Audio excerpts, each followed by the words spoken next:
चलें जी, अब हम देखते हैं रिकन्सिलिएशन ऑफ प्रॉफिट्स। हमने एब्जॉर्प्शन कॉस्टिंग और मार्जिनल कॉस्टिंग दोनों से अपना जो प्रॉफिट है वो कैलकुलेट किया, लेकिन अमाउंट्स डिफरेंट आ रही थी। तो फिर हम बनाते हैं एक रिकन्सिलिएशन स्टेटमेंट। अब रिकन्सिलिएशन के लिए मैंने एम्फेसाइज़ किया था कि आप ये देख लो कि फ़िक्स प्रोडक्शन ओवरहेड्स की क्या ट्रीटमेंट है, क्योंकि रिकन्सिलिएशन जब हम करेंगे प्रॉफिट्स की तो जो भी डिफरेंस आ रहा होगा वो उन फिक्स प्रोडक्शन ओवरहेड्स की वजह से ही आ रहा होगा।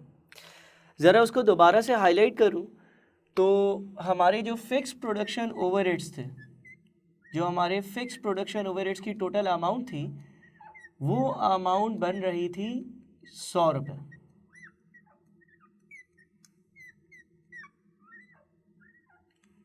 100 रुपये के हमारे फिक्स प्रोडक्शन ओवरहेड्स की अमाउंट थी या फिक्स प्रोडक्शन कॉस्ट थी।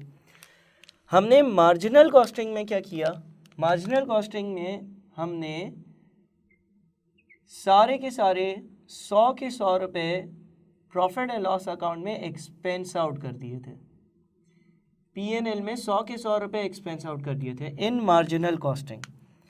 मार्जिनल कॉस्टिंग में जितने भी हमारे फिक्स प्रोडक्शन ओवरहेड्स की कॉस्ट थी वो हमने कंट्रीब्यूशन के बाद माइनस कर दी थी।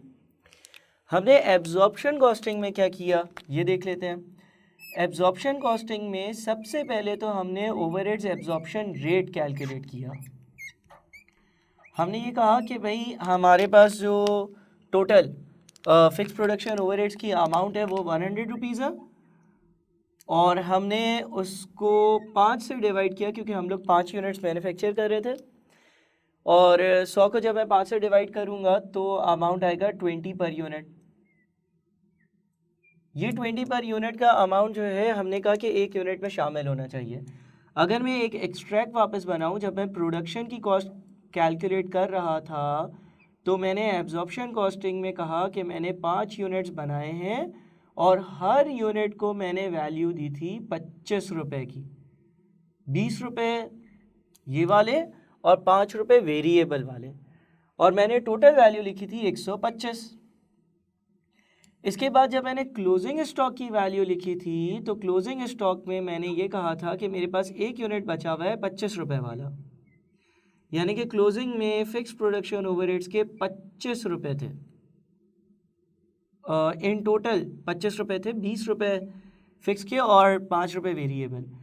और इसको जब मैंने नेट ऑफ किया तो जो 100 रुपये का अमाउंट आया वो मैंने एक्सपेंस आउट किया था।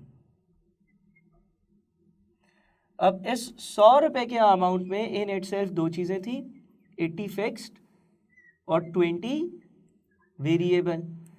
इन 25 रुपये में दो अमाउंट्स थी, 20 फिक्स्ड, 5 वेरिएबल। देखो वेरिएबल से तो हमें मसला नहीं है, हमें सिर्फ ये बात देखनी है कि हमने अपने फिक्स प्रोडक्शन कॉस्ट की क्या ट्रीटमेंट करी। मार्जिनल कॉस्टिंग में 100 के 100 रुपये एक्सपेंस आउट हुए, जबकि एब्जॉर्प्शन कॉस्टिंग में वो 100 रुपये पहले यहाँ शामिल थे, उस 100 में से 20 रुपये क्लोजिंग स्टॉक में चले गए और 80 रुपीज़ मैंने माइनस करे थे सेल्स रेवेन्यू में से। मेरी जो सेल्स रेवेन्यू की 400 की वैल्यू आ रही थी उसमें से ये 80 रुपीज़ माइनस हुए, 20 रुपये माइनस नहीं हुए, वो क्लोजिंग स्टॉक में चले गए। और इसीलिए मेरा जो प्रॉफिट आया था एब्जॉर्प्शन कॉस्टिंग का वो मार्जिनल कॉस्टिंग से ज़्यादा आया था, क्योंकि वहाँ पर 100 के बजाय 80 रुपीज़ एक्सपेंस आउट हुए थे। तो जब मैं रिकन्सिलिएशन बनाता हूँ, जिसका एक बहुत ही कॉमन सवाल होता है, मैं लिखता हूँ profit as per absorption costing, यानी कि जो भी मेरा प्रॉफिट है एब्जॉर्प्शन कॉस्टिंग के हिसाब से वो अमाउंट मैं लिखता हूँ। और हमारी जो एग्जाम्पल हम लोग लेकर चल रहे थे उसमें मेरा profit as per absorption costing आ रहा था 242 रुपीज़। अगर मुझे ये मालूम करना है, मुझे अगर एब्जॉर्प्शन कॉस्टिंग का प्रॉफिट दिया हुआ है और मुझे पहुंचना है या मालूम करना है अपना मार्जिनल कॉस्टिंग का प्रॉफिट, तो मैं करूँगा क्या, मैं इसमें से लेस करूँगा, माइनस करूँगा। क्या चीज़ माइनस करूँगा? फिक्स्ड प्रोडक्शन कॉस्ट या ओवरहेड्स इन क्लोजिंग स्टॉक। और जो फिक्स प्रोडक्शन ओवरहेड्स इन क्लोजिंग स्टॉक है, यानी कि क्लोजिंग स्टॉक में जो फिक्स प्रोडक्शन ओवरहेड शामिल है वो है 20 रुपये।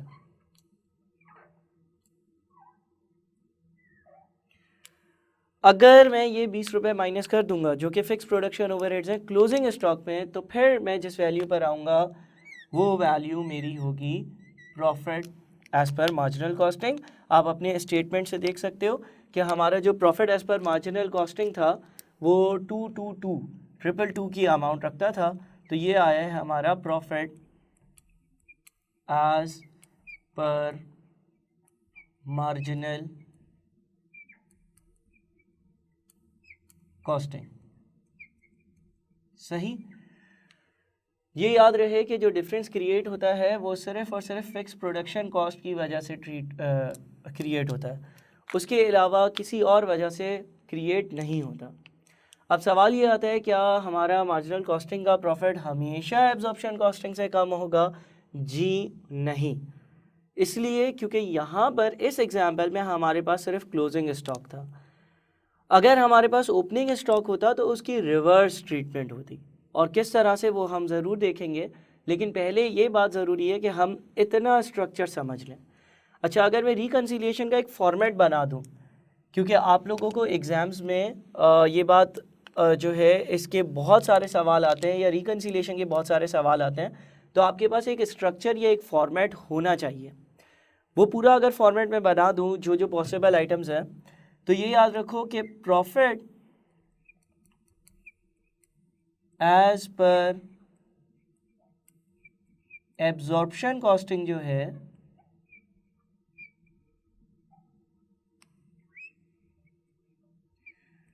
उसकी जो भी अमाउंट होगी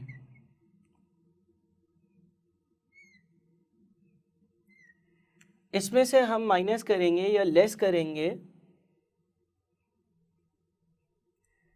fixed production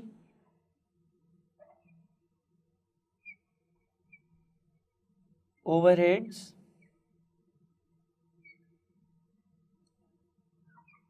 in closing stock.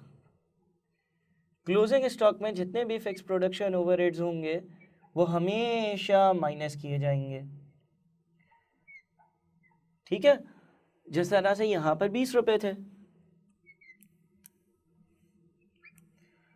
और एक चीज ऐड की जाएगी, वो होंगे हमारे फिक्स प्रोडक्शन ओवरहेड्स इन ओपनिंग स्टॉक, यानी कि हम इसमें ऐड करेंगे फिक्स्ड प्रोडक्शन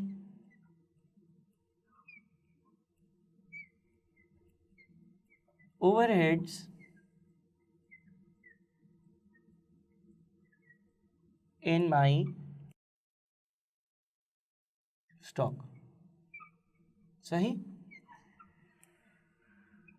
जब हम ऐसा करेंगे कभी भी किसी भी सवाल में, तो जो अमाउंट आएगा हमारे पास, जो इससे नेट कर कर अमाउंट आएगा, वो हमेशा बराबर होगा हमारे profit as per absorption costing के।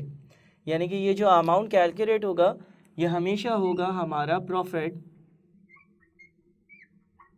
As per absorption costing.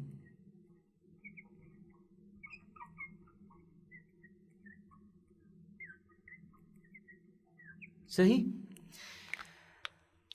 अब ज़रा हम एक एग्जांपल ऐसी देखते हैं जिसमें हमारे पास जो है वो ओपनिंग स्टॉक के ओवरहेड्स की ट्रीटमेंट आ रही हो। ये तो रिकन्सिलिएशन का फॉर्मेट है, लेकिन जो ओपनिंग स्टॉक है उसमें जो फिक्स प्रोडक्शन ओवरहेड्स होते हैं वो ऐड क्यों होते हैं ये भी हमें समझने की ज़रूरत है। तो अगेन हम अब अपनी अगली एग्जांपल पर आते हैं जिसमें हम बात करेंगे फिक्स प्रोडक्शन ओवरहेड्स इन ओपनिंग स्टॉक की। पहले एक प्रॉफिट एंड लॉस अकाउंट बनाएंगे और फिर उस चीज़ को समझेंगे।